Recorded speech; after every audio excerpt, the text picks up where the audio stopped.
தன்மாத்திரைகள் சொல்லியாச்சு. இது எதிலிருந்து வருது அப்படின்னு பாத்தீங்கன்னா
ஞானேந்திரியங்கள் நன்றா உரைக்க கேள். இப்ப பூதம் சொல்லியாச்சு, தன்மாத்திரை 36ல 10 சொல்லியாச்சு. 5 பூதம் 5 தன்மாத்திரை. அடுத்தது என்ன சொல்றாரு? ஞானேந்திரியம் சொல்றாரு. ஞானேந்திரியங்கள் நன்றாய் உரைக்க கேள். மாணவனே, ஞானேந்திரியத்தின் இயல்பை உனக்கு நான் சொல்லுகிறேன். நன்றா உரைக்க கேள். ஊனமிகு பூதம் புற்றிடமா, ஊனமிகு பூதம் புற்றிடமா, ஈனமாம் சத்தாதியை அறியும் தானம், செவி தோள் கண் அத்தாடு மூக்கு, அத்தாடு மூக்கு. ஞானேந்திரியங்கள் நன்றா உரைக்க கேள். மாணவனே, ஞானேந்திரியத்தின் இயல்பை உனக்கு நான் சொல்லுகிறேன். நன்றா உரைக்க கேள். ஊனமிகு பூதம் புற்றிடமா. பூதத்தை என்ன சொல்றாருங்க? ஊனமிகு பூதம், ஊனத்தை மிகுதியாக செய்கின்ற பூதங்கள். பூதங்கள்லாம் என்ன செய்யுதுங்க? நமக்கு இழிவை தருகிறது. இந்த ஐம்புல நுகர்ச்சி இருக்கு பாருங்க, இதன் வழியாக நாம் நுகர்கிற நுகர்ச்சி நமக்கு என்ன செய்யுது? இந்த போகத்தை, உலக போகத்தை என்ன செய்யுது? ஊட்டிக்கிட்டே இருக்கு. போதும்னு நமக்கு சொல்லவே முடியல. இதுதான் நமக்கு இருக்கிற பிரச்சனை. நமக்கு போதும், ஒரு முறை அனுபவிச்சா சரி போதும்பா, அனுபவிச்சாச்சு, சரி விட்டுருவோம் அப்படின்னு நம்மால் சொல்லக்கூடியதான்னு கேட்டா நம்மால சொல்லவே முடியல. எத்தனை முறை அனுபவிச்சாலும் நமக்கு எப்படி இருக்கு? என்ன வேணும் என்ன வேணும்னு கேட்டுக்கிட்டே தான் இருக்கும். நமக்கு ரொம்ப அழகா சொல்லுவாருங்க சொக்கநாதர் பாட, உலகம் எனக்கு காண்ற சோறாய் தோன்றவில்லையே சொக்கநாதா. என்ன சொல்றாரு? காண்ற சோறாய். காண்ற சோறு என்னதுங்க? வாமிட் எடுத்த சாப்பாடு. வாமிட் எடுத்த சாப்பாடு இருப்பாரு, அதுக்கு நல்லது. வாந்தி எடுக்கிறோமே இல்லையா, அந்த சாப்பாட்டுக்கு என்ன பேரு? காண்ற சோறுன்னு பேரு. நாய் மட்டும்தான் என்ன செய்யும் கேட்டீங்கன்னா, தான் உண்ட உணவை கக்கும், திருப்பியும் அதை என்ன செய்யும்? சாப்பிடும். சாப்பிடும்போது எப்படி சாப்பிடும்னா, முதல்ல எப்படி விருப்பமா சாப்பிடுச்சோ அதே மாதிரி சாப்பிடும். அதுக்கு அருவருப்பு இருக்காது. நம்ம கத்துனது தானே, அதை போய் நம்ம திருப்பி சாப்பிட்றோமே அப்படின்னு அருவருப்பு எதுக்கு இருக்காது? நாய்க்கு இருக்க. அது முதல்ல நீங்க வைக்கும் போது எவ்வளவு விருப்பத்தோட சாப்பிட்டு அதே மாதிரி கக்குன சோத்தையும் அப்படியே சாப்பிடும். அந்த நாய் கூட நான் இருக்கேன். என்ன சொல்றாங்க? நாய் மாதிரி நாய். ஏன்னா இந்த உலக போகத்தை என்னால் அருவருக்கவே முடியல. இந்த பிறவியில தான் நான் இதை அனுபவிக்கிறேன் கேட்டா இல்ல. கோடான ஓடு பிறவி பிறந்துட்டேன், எல்லா பிறப்புகளும் இந்த போகத்தை அனுபவிக்கிறேன், திருப்பி இறந்து போறேன், திருப்பியும் அனுபவிக்கிறேன். அப்ப அனுபவித்ததையே மீண்டும் அனுபவிச்சா அது என்ன கண்டதுங்க? கத்திய சோறு. அனுபவிச்சதானே. அப்ப என்ன செய்யணும்? அதை பார்க்கும்போது எனக்கு என்ன செய்யணும்?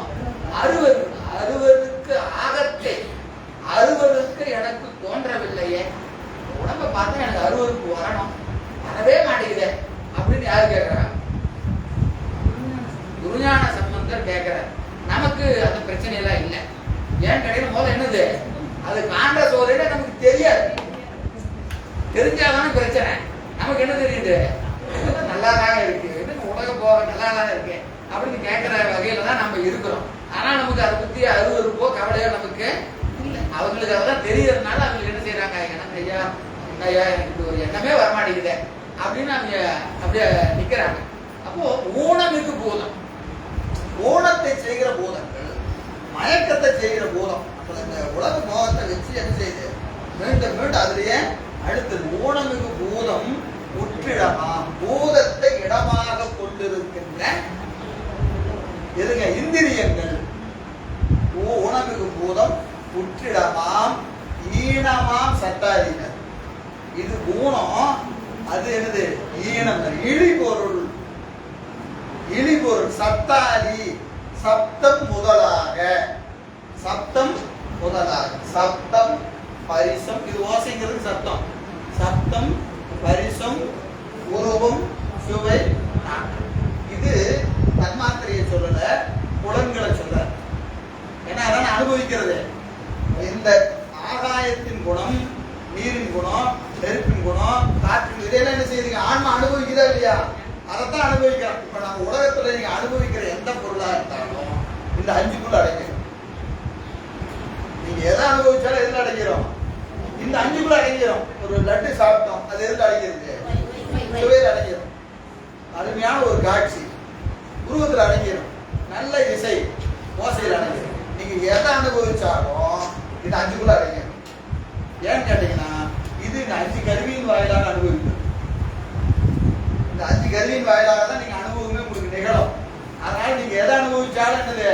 இந்த 5க்குள்ள அடங்கிடும். அதனால என்ன சொல்றாருங்க? ஊனமாம் ஈனமாம் சட்டாய், ஈனத்தை தருகிற சப்த முதலாகிய தன்மாத்திரைகள், சப்த முதலாகிய பரிசங்கள், சப்த முதலாகிய அந்த புலன்கள், உலக விடயங்கள், சப்த முதலாகிய சத்தாகிய என்ன சொல்றாருங்க? செவி தோல் கண், செவி தோல் கண். அத்தாடு, அத்தாடு என்பது நாக்கு, தாள் என்பது, அத்தாடு என்பது என்னங்க? நாக்கு. அது வட சொல்லு, தமிழ்ல நாக்கு. அதுங்க அத்தாடு. மூக்கு என்று அறிவு. செவி தோல் கண் நாக்கு மூக்கு. சரிங்களா? இந்த 5க்கு என்ன பேருங்க? ஞானேந்திரியம், அறிகருவி. தமிழ்ல சொல்லணும்னா அறிகருவி. நீங்க எதை அறிஞ்சாலும் இந்த 5 வழியா தான் அறியும். எதை அறிஞ்சாலும் இந்த 5 வழியா தான் அறிய முடியும். இதை தவிர நமக்கு அறியறதுக்கு வேற வழி இல்லை. எதை அறிஞ்ச ஒரு பொருளை அறியணும்னா இந்த 5 வழியா அறியலாம், 5ஆலும் அறியலாம். ஒரு பொருள் என்ன என்ன செய்யலாம்? சுவைச்சு பார்க்கலாம், கண்ணால பார்க்கலாம், தொட்டு பார்க்கலாம், அதனுடைய ஓசைய கேட்கலாம். இந்த மாதிரி 5ஆலும் அறியலாம். ஏதாவது 5ல் 1ல் அறியலாம், 2 கூட்டி அறியலாம், 3 கூட்டி அறியலாம். ஆனா அறிந்தால் என்ன செய்யணும்? இந்த 5ல் ஏதோ ஒரு வகையில தான் நீங்க அறிய முடியும். இந்த கருவிகளுக்கு என்ன பேரு? அறிகருவி, அறிவு கருவி. அறிவு கருவி. ஞானம் தான் அறிவு. ஞானம் வந்தாலும் என்னது? அறிவு தான். ஞான இந்திரியம், இந்திரியம்னா கருவி. இந்திரியம் என்ற சொல்லு கருவி. ஞானம், ஞானத்தை தருவதற்கு துணை செய்கின்ற கருவிகள். அறிவு விளக்குவதற்காக இறைவனால் கொடுக்கப்பட்டு இருக்கிற கருவிகள் 5. 5 அறிவு விளக்கத்துக்காக கொடுத்திருக்கிறார். அறிவு விளக்கத்துக்காக கொடுத்திருக்கிறார். அதான் இந்த பாட்டுல ஞானேந்திரியங்கள் என்றால் உரைக்கல் செவி கண் அத்தாடு மூக்கு என்று அறிவாயாக என்று சொல்றாரு. இந்த 5 எப்படி தொழில் செய்யுது? 5ம் எப்படி தொழில் செய்யுதுன்னா இப்ப அடுத்து பாருங்க.